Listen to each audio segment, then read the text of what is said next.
সাংবাদিক বন্ধুরা, আইন শৃঙ্খলা রক্ষাকারী ভাইয়েরা, আপনারা এই সমাবেশকে সফল করার জন্য আপনারা অনেক কষ্ট করেছেন, আপনাদেরকে আমি ধন্যবাদ জানাই।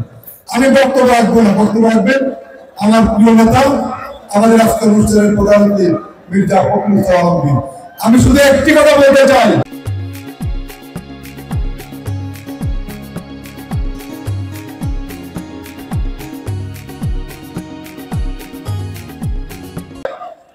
দেশ নেত্রী বেগম খালেদা জিয়া এবং তারেক রহমান আমাদের দলের ভারপ্রাপ্ত চেয়ারম্যান আমাকে যে আমানত দিয়েছেন, আমি চেষ্টা করেছি শত বাধা বিপত্তির মধ্যে সেই আমানতকে রক্ষা করে এই 3 আসনের সংগ্রামকে শক্তিশালী করার জন্য।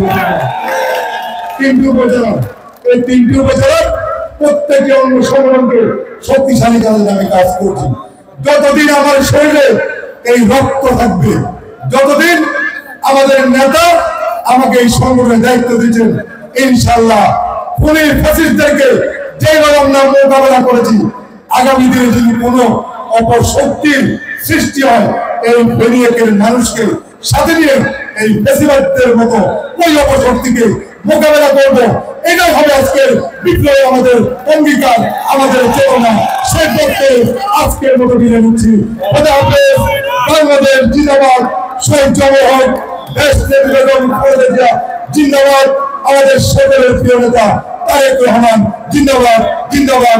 আপনাদের সকলকেই ধন্যবাদ।